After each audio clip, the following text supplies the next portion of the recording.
Long ago, when animals ruled the world, Africa was a very different place. All the animals understood each other and got along peacefully. In the calm waters of a lake lived the crocodile. Every evening he would crawl out at twilight, and his smooth, beautiful skin glowed in the light of the moon. One night, a curious frog saw this beautiful creature. Overawed by his glowing skin, he croaked loud praises. Soon, all the other animals came to gaze at the crocodile. Herds of zebra and kudu arrived to admire him, where he basked on the bank. Crocodiles saw their admiring looks, and he became vain. And each day he crawled out a little earlier to enjoy their admiration for longer. But as he did nothing but lie there, they eventually went away bored. The hot sun began to dry his beautiful skin, and it grew hard and greenish, and bumpy, and scaly. Covered in shame, Crocodile slunk back to the water to hide his once lovely body. He'd paid a high price for vanity, and to this day, Crocodile blames Frog for his misfortunes. If ever he hears one croak, he silences it with a snap of his jaws.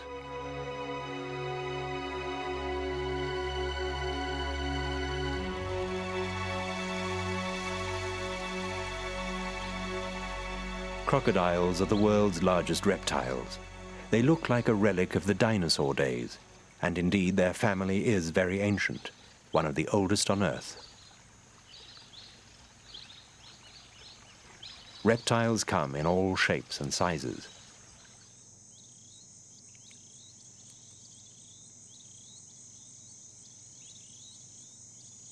From desert dwellers like the leopard tortoise of the Karoo in South Africa's Cape Province, to this boa constrictor which lives in the hot, wet world of the Madagascan rainforest.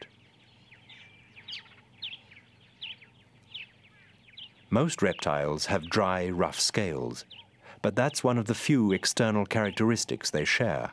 Otherwise, they could hardly look more different. This chameleon is just one member of a family that has nearly 7,000 distinct species.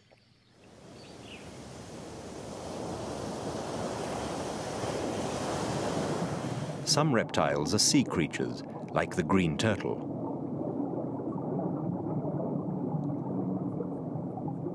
Most reptiles live permanently on land, but crocodiles divide their time between land and water. Though they're the biggest of the reptiles, not all are large. Of Africa's 3 species, the West African dwarf crocodile rarely grows longer than 2 meters.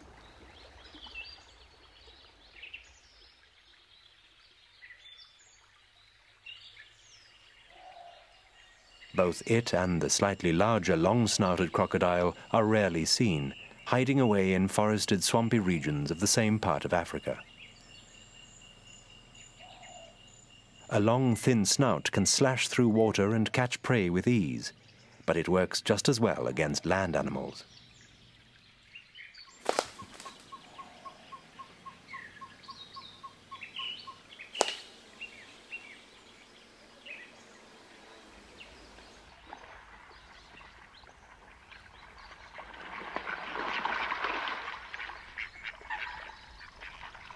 The Nile crocodile is Africa's largest and best known. Lay 3 tall men end to end and put the weight of 14 together, and you have a big Nile crocodile. and though its brain is the largest in the reptile world, it's still only the size of a thumb. Crocodiles are designed for water, where they can breathe, see, smell and hear while almost totally submerged. Their nostrils have valves that open and shut so water doesn't rush into their lungs.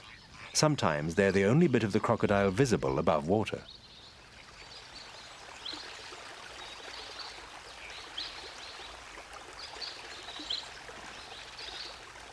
Eyes that look like a snake's have 3 sets of eyelids, top, bottom, and an inner set, the nictitating membranes. The nictitating membranes keep the eyes moist and clean, but they're also somewhat like a diver's goggles for underwater work. A crocodile's ears are the sharpest of any reptile, with movable ear flaps that work like a loudspeaker volume control.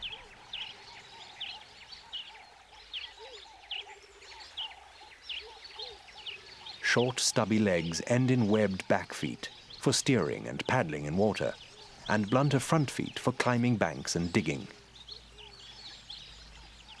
Crocodiles have no lips.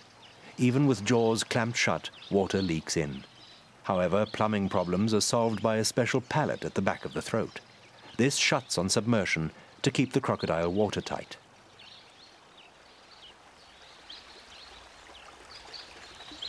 Crocodiles can't chew.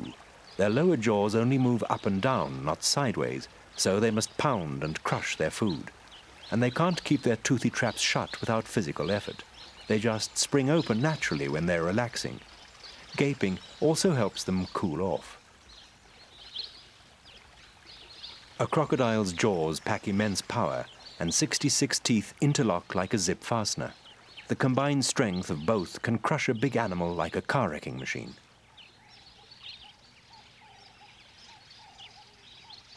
The word crocodile comes from the Old Greek krokodrillos, pebble worms.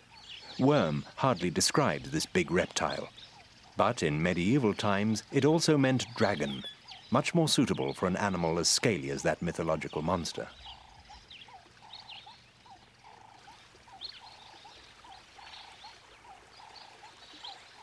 Crocodiles can live to 100 years. During that time, they never stop growing, just keep getting bigger and bigger. That scaly tail is never used to knock prey off its feet, contrary to popular myth. It's a propeller, and is one of the distinctive characteristics that make the crocodile a supremely designed predator, with almost no natural enemies.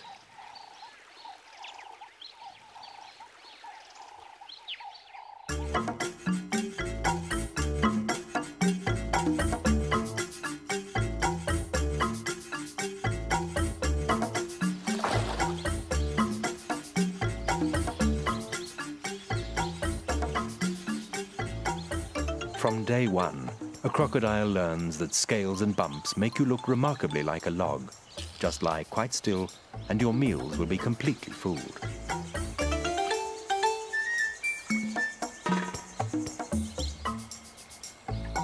Even if they tickle, don't bat so much as an eyelid.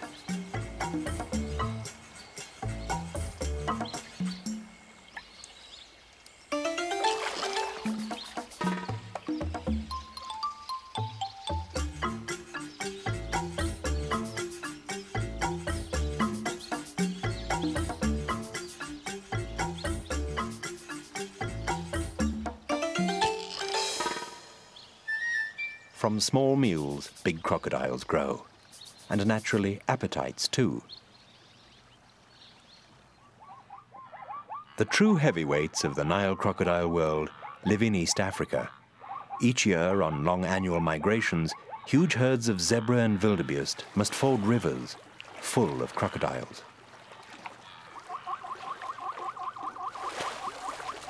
Normally, crocodiles lie quietly in ambush, but here there's no need. For these huge reptiles, life can be literally feast or famine, and migrations are feast days.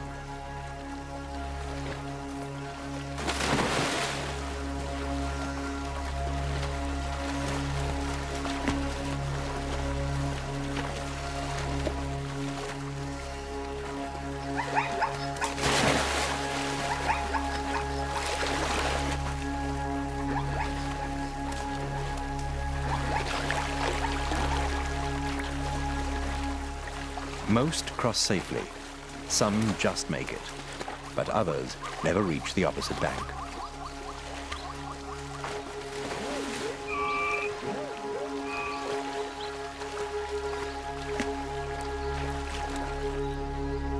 Here on the Serengeti Plains, the catches are big enough to keep several crocodiles busy.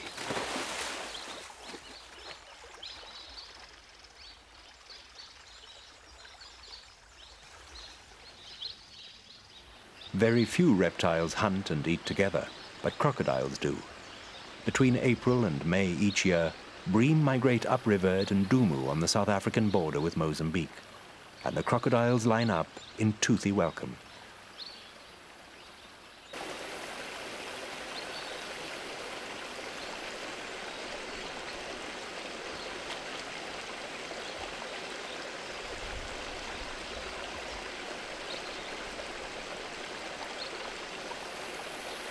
Even tiddlers are worth filtering, a light snack before the main course. Other fish fanciers know of this eating place.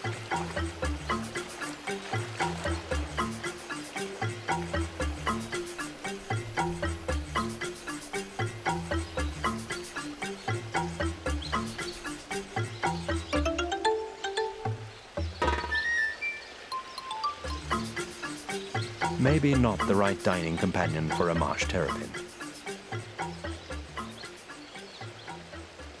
A curve of crocodile tails creates a solid fish net.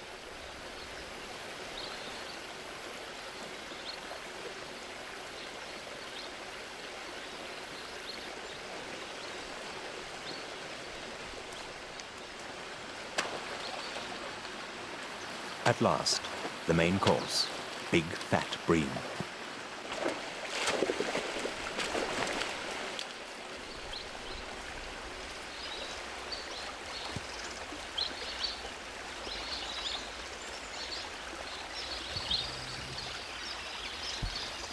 This looks as hard as fishing in a barrel.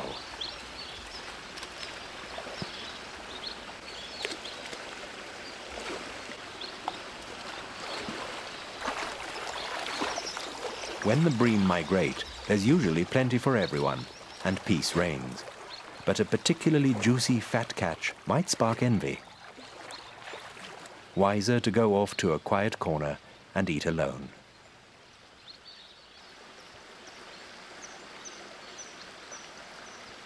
Crocodiles often swallow meals whole. An acid bath of digestive juices quickly liquidizes them. It's as powerful as car battery acid and can even dissolve bone. Whole or partially shredded, but never rotten, crocs like their food fresh.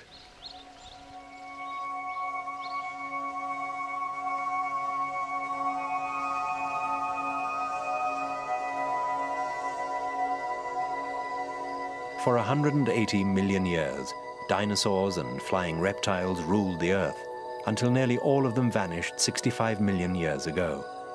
But of the great Archosaur dynasty, to which Tyrannosaurus rex belonged, one line has survived, the Crocodilia. Today's amphibious crocodiles descended originally from a land animal, Terrestrisuchus, that lived about 240 million years ago in Europe. It was perhaps the size of a large domestic cat, with long legs and short claws for easy running. Its skin was probably rather like a modern crocodile's.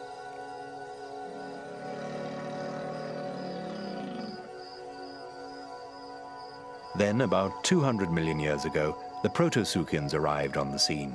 They also lived on the land. Their belly scales were fused into a protective shield, like today's tortoises, and 2 rows of plates defended their spine. But their legs were shorter and their skulls and jaws longer than Terrestrisuchus.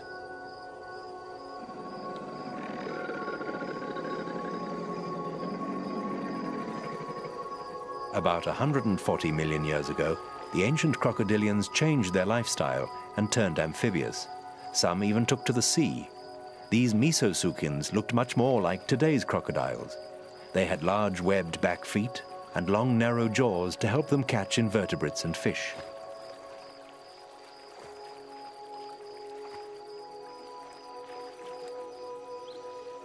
Modern crocodiles evolved 80 million years ago when warmer climates brought greater diversity and size. Some were huge then. A fossil found in Texas was 15 meters long. The skull alone measured 2 meters. Aptly named Terrible Crocodile, it weighed as much as a bus, would have stood as high as an average ceiling, and was as big as Tyrannosaurus rex.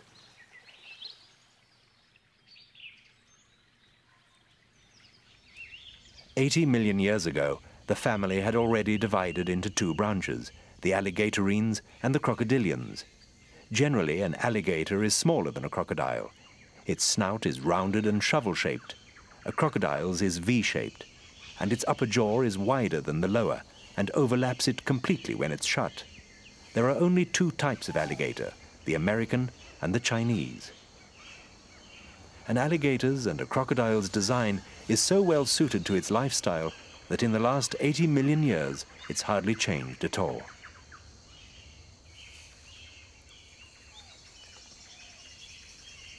Hard to believe, but this sharp-toothed animal shares certain of its features with birds, such as a muscular gizzard to crush food before it goes into the stomach.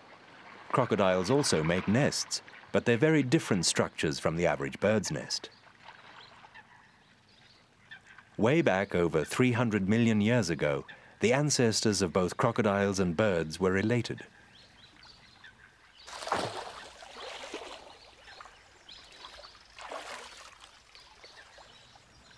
Perhaps today's secretary bird can give us clues as to how the extinct archosaurs lived.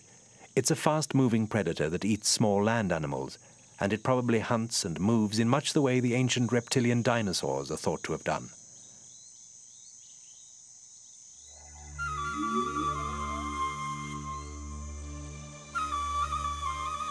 As crocodiles have changed so little in the last 80 million years, perhaps a closer study of them might explain why dinosaurs existed for so long.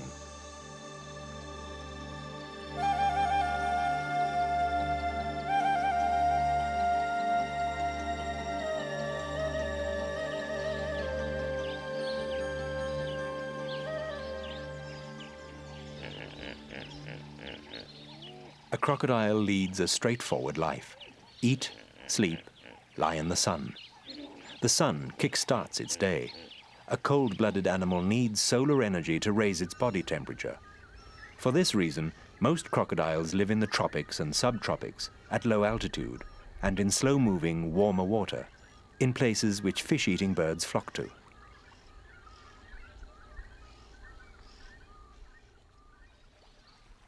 Even on some oceanic islands, like Bazaruto off the coast of Mozambique, there are crocodiles. The pioneers would have had to cross the open sea to reach this idyllic place.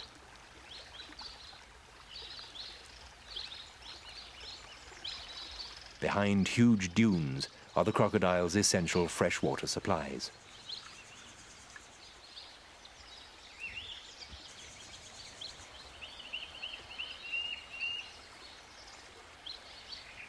Crocodiles are also partial to mangrove swamps, easy to hide in, good for food.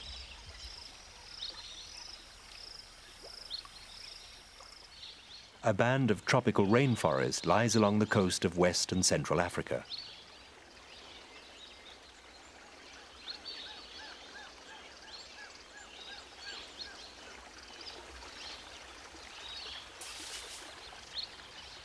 This is slender-snouted crocodile territory. It hunts on land as well as in the water, but has no hope of catching a distant relative which can take to the air.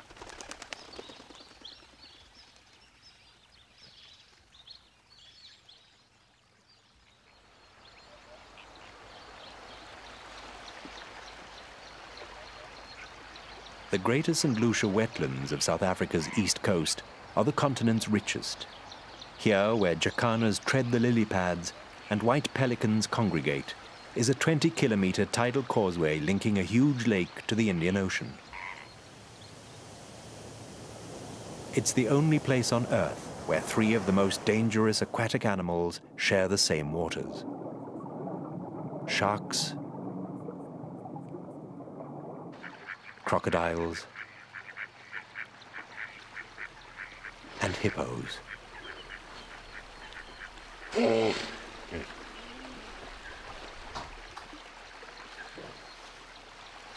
are also multitudes of water-loving birds, lured by huge populations of invertebrates and fish, frogs and crabs. It's a busy place.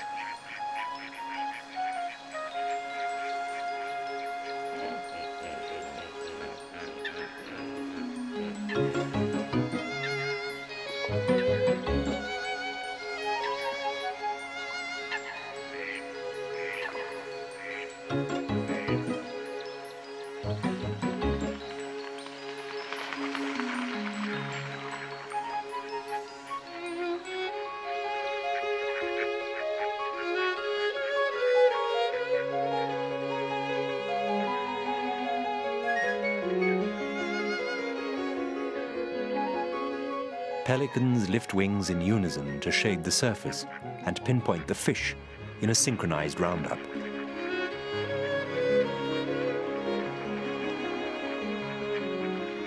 Cormorants synchronize their panting. And a pied kingfisher is challenged by a big catch.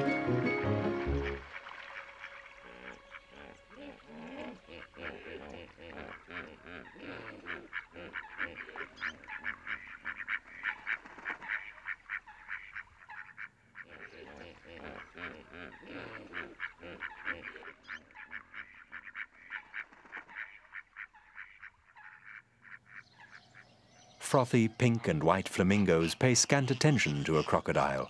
The waters crawl with them. One of South Africa's largest crocodile populations lives here.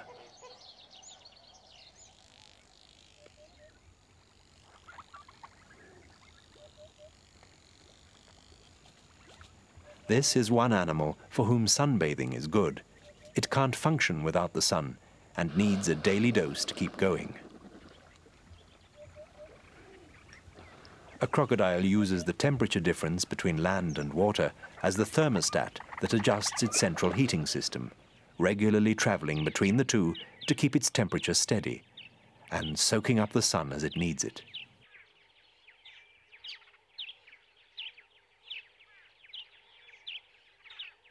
Like all snakes, the gaboon viper is also a cold-blooded creature that must have sun to stay warm and survive.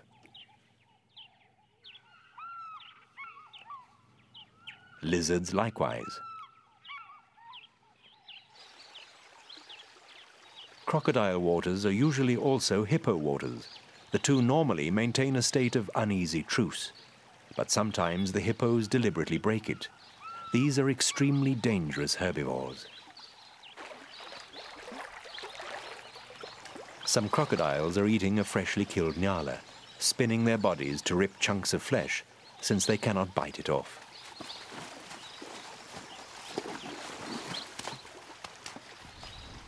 But a female hippo has taken exception to the spectacle and seems to want to break it up.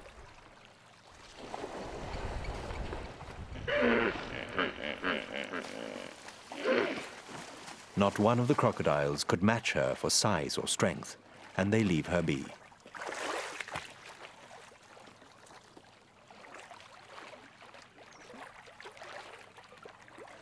Even though some are lying in the water right beside her.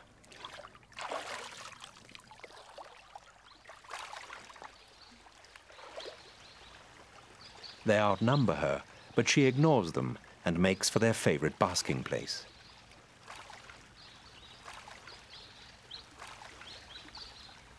But what makes her sniff their territory?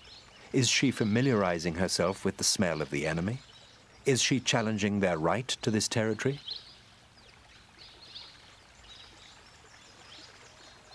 Perhaps her entire behavior is an assertion of dominance, or she may be protecting a young hippo calf not far off.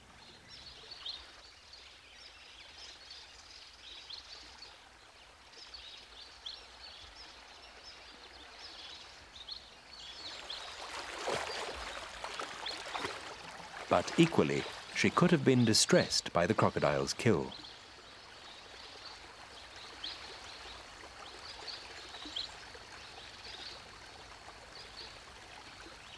Hippos are believed to mourn another mammal's death, just exactly as elephants do.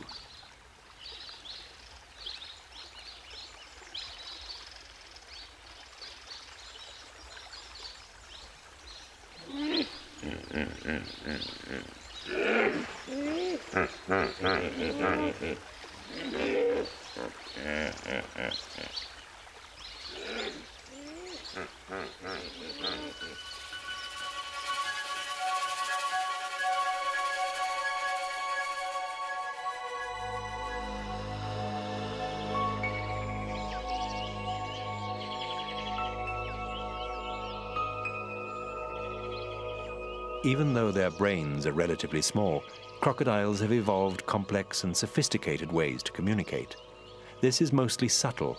Sound, body language, smell, touch, and special vibrations all make up crocodile talk. At Ndumu, the mating season gets off to a noisy start with power struggles between rival males. Now, perhaps, is peak communication time.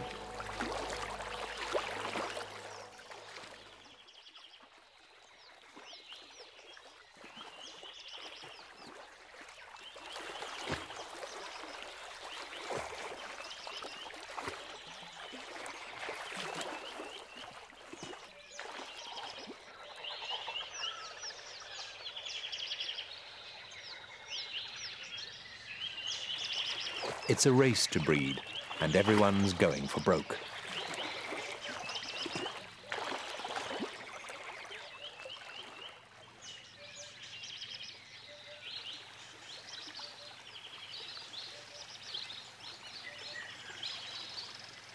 With a toothy leer, a big male begins to court, and he uses a range of tactile and vocal signals to help him.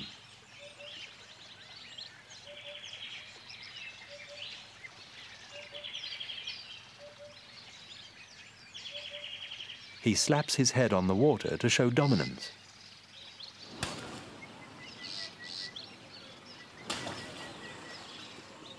And he blows seductive bubbles.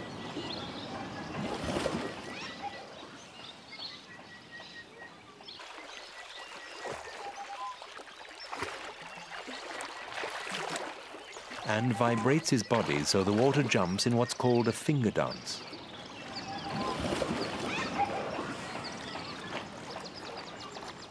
But the females aren't paying attention. They're fighting to be first to mate, since there are not many males of his caliber around. And one of them has fought off her rival. In this part of the reptile world, it's usually female who pursues male. He just needs to make the slap, bubble, and vibration moves, which are the prelude to mating.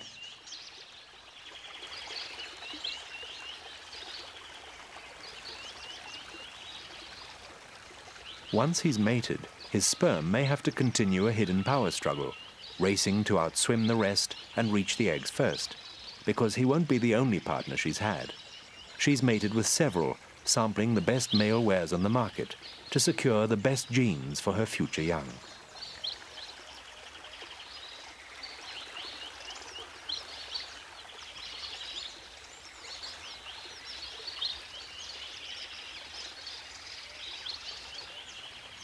She may be sharing an intimate moment with one male, but she won't refuse a newcomer who's arrived to prize her away.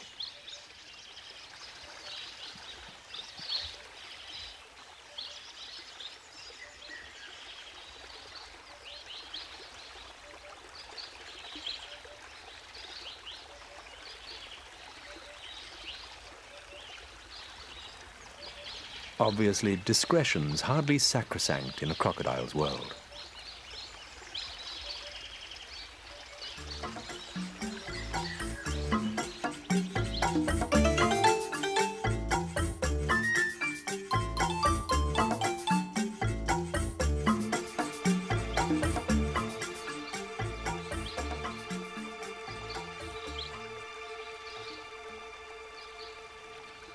What is sacrosanct to a female crocodile is her young.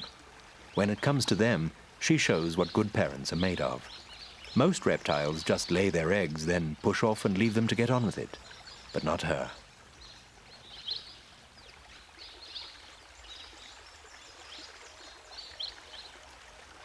Being a good parent mostly means being a bodyguard, and you could hardly find a more intimidating one than this great scaly creature. She's a serious enemy deterrent.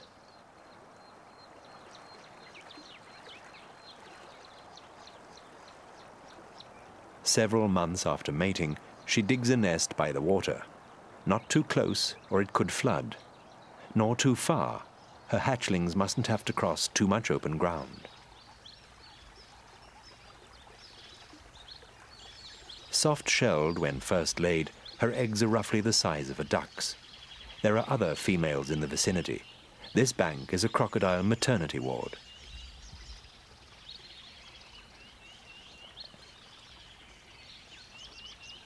Not always a peaceful one, and one which the enemy has homed in on.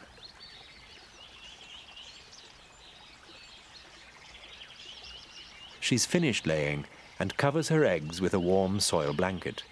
How warm this is will be crucial to their future, so will camouflaging the nest.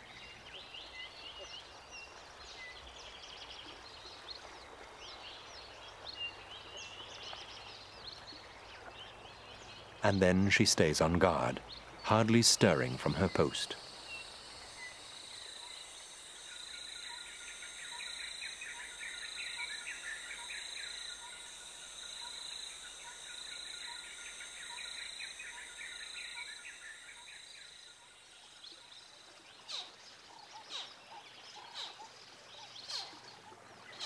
Three long months later, her eggs are hatching. At the very first squeak of life, Mother makes a beeline for her hatchlings.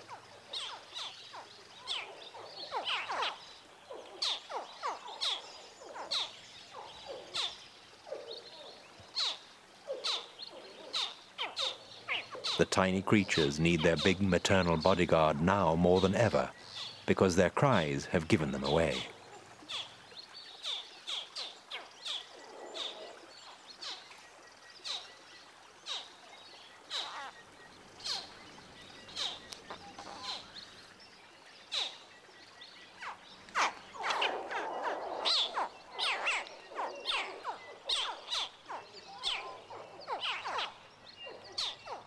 They need to be escorted to the water.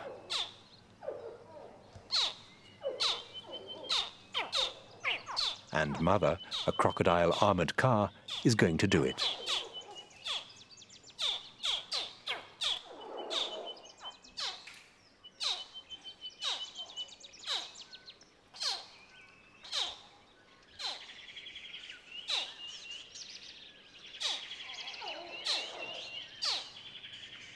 Jaws and teeth that can crush a buffalo to pulp won't even scratch them.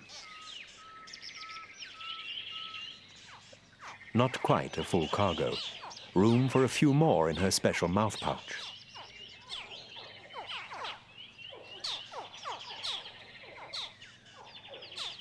First, though, the late hatchers need a hand. As she digs, the vibrations stimulate them to get cracking and come out to her.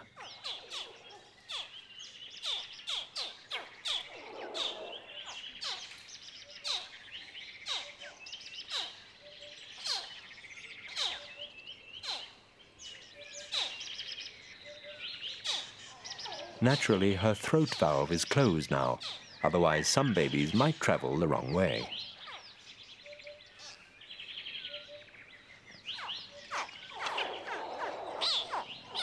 Full up and off to the water. But someone else in this ward is blocking the corridor.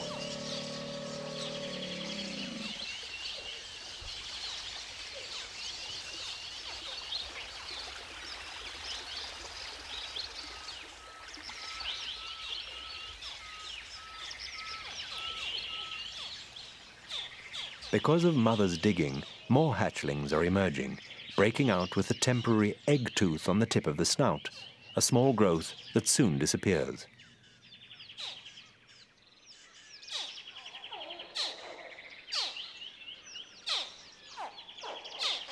The hatchlings began their race for life in the egg. With its limited oxygen supply, suffocation could have been the penalty for delay. The sex of most animal embryos is fixed from the very moment of fertilization. But remarkably, it's an external force that has a determining role in whether male or female climbs from a crocodile egg: temperature. And equally remarkably, temperature also helped design their skin markings.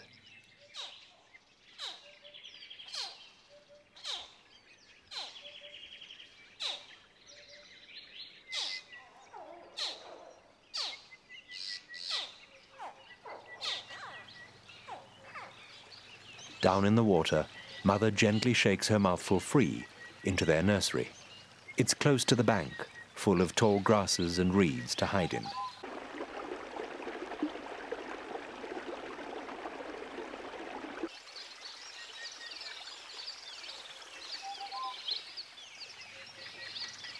But this is an alarming place for something so tiny.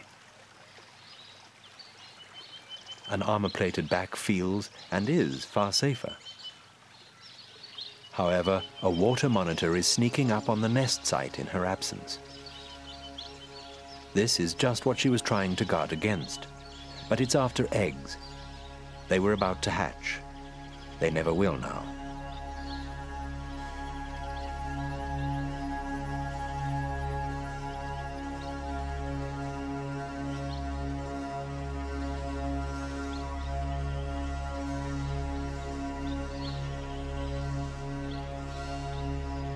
Even though their mother does her best, only about 2% of her clutch will reach adulthood.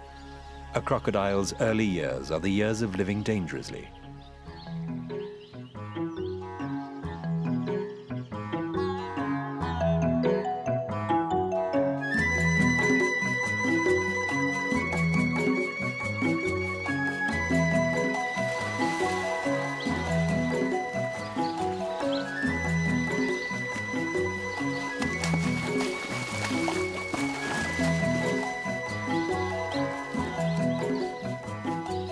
Crocodiles are designed for water, and that's where they move with greatest ease.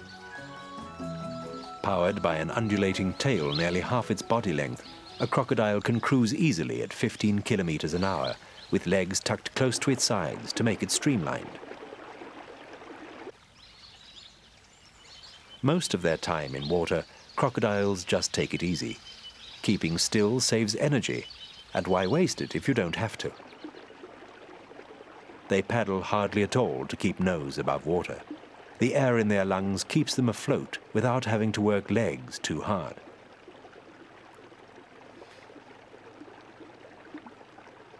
Oxygen is fuel, and when a crocodile goes under, its heart may slow to just 4 beats a minute to conserve this precious resource. Slowing its metabolic rate enables it to stay down a long time, and it may swallow stones to help. Temperature plays a key role too. The colder the animal, the lower its metabolic rate. Some have actually held their breath for a staggering 2 hours. A crocodile is a living oxygen tank that should be the envy of human divers.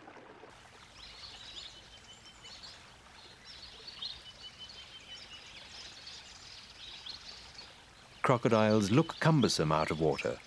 They are capable of short bursts of speed, but mostly they go slow and steady on land, rolling their way to their destination.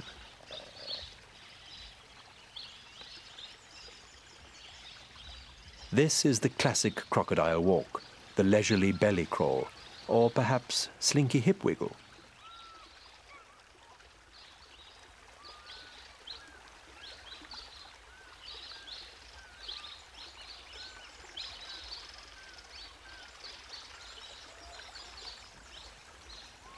Like holidaymakers, crocodiles leave their swimming pools in order to soak up the sun. Once settled, they hardly budge.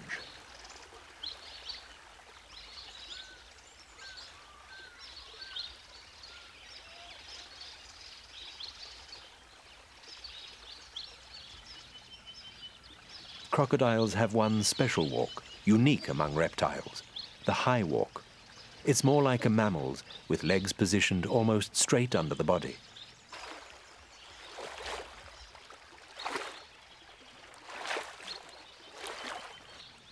It's the best way to clamber over other sunbathers without upsetting them.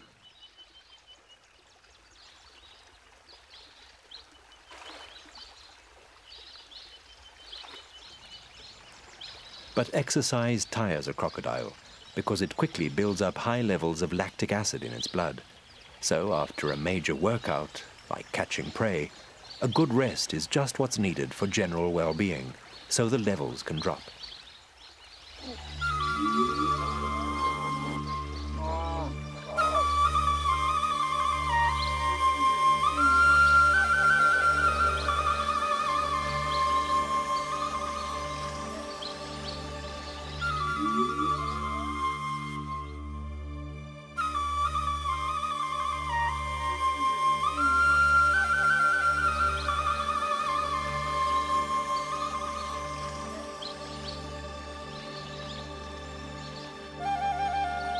It's always best to let sleeping crocs lie. They're not trustworthy neighbors. They can be snappy. You don't want to put a foot wrong.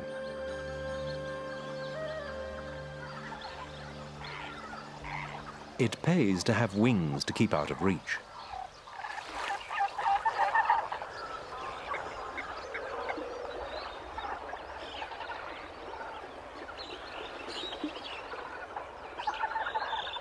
However, life with these unpredictable creatures does have its plus side. They churn up the mud and out-wriggles bird food.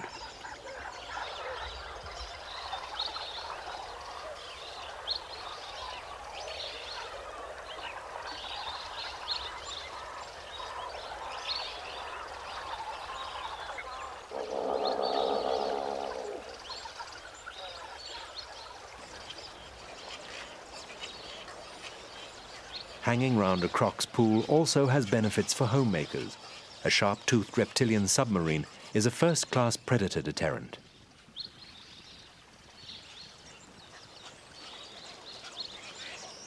However, almost nothing in life comes free. Nesting birds may benefit from a crocodile's unwitting protection, but the protection racketeers exact their fees. This is not a cheap nest site.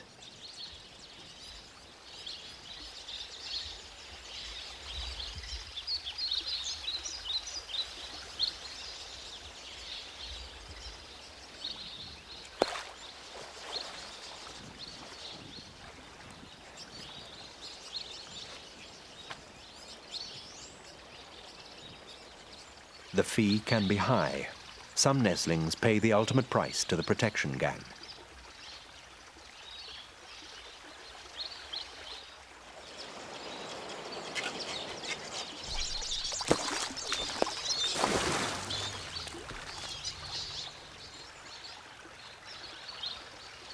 A golden rule: never fall off the perch.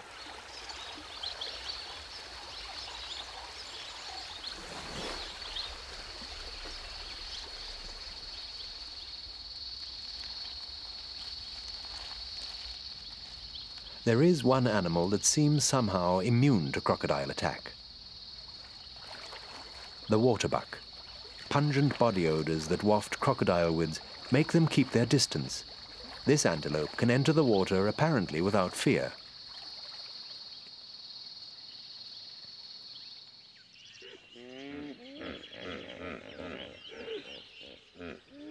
It's not crocodiles, but these animals which are the greater enemy of humans in Africa. And they're one of the few creatures a crocodile actually avoids, especially in the mating season.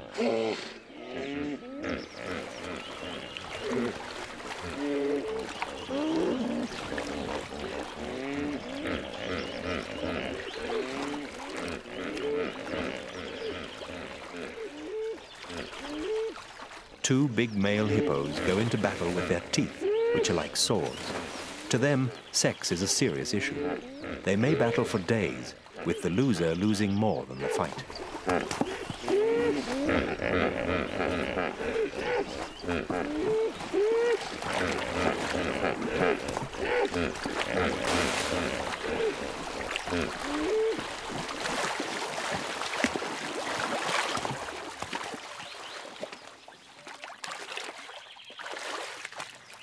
The crocodiles watch from a safe distance.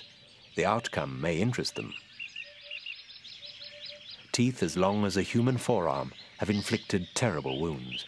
The loser's entire body is slashed.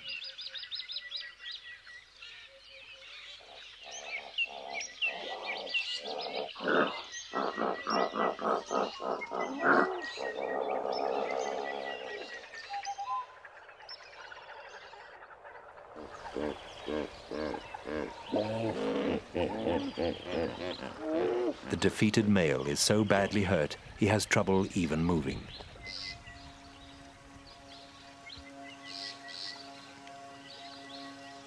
A young male tries to lick his wounds clean.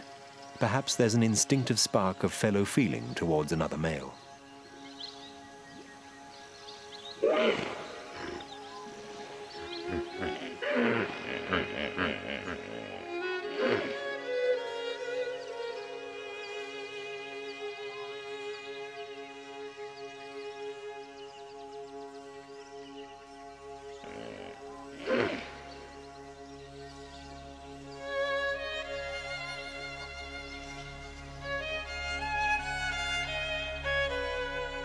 His efforts don't appear to be having any effect at all. Weeping none of the famous tears, a crocodile watches the drama to its last act. He can't last long now. The wounds are too deep, and already the carnivores are starting to move in.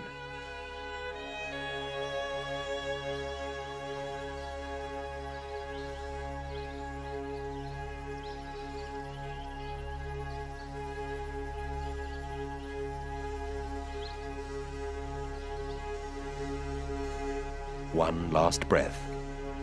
He's gone.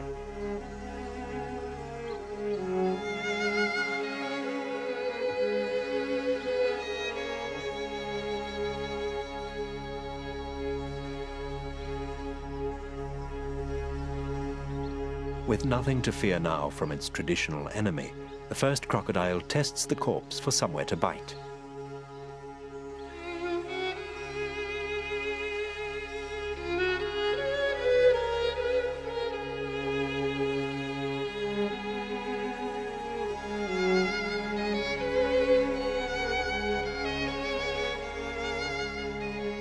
Many will feast on the fallen hippo, and when the crocodiles can eat no more, crabs, birds, and other scavengers will take over.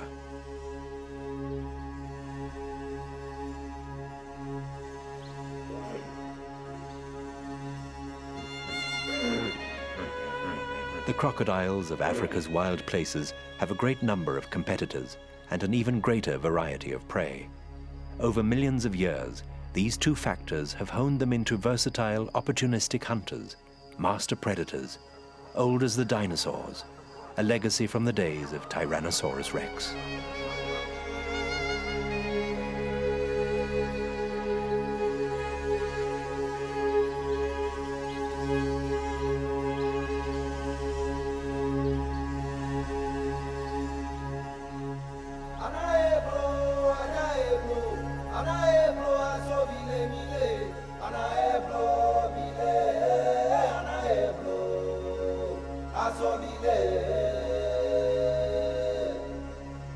Ana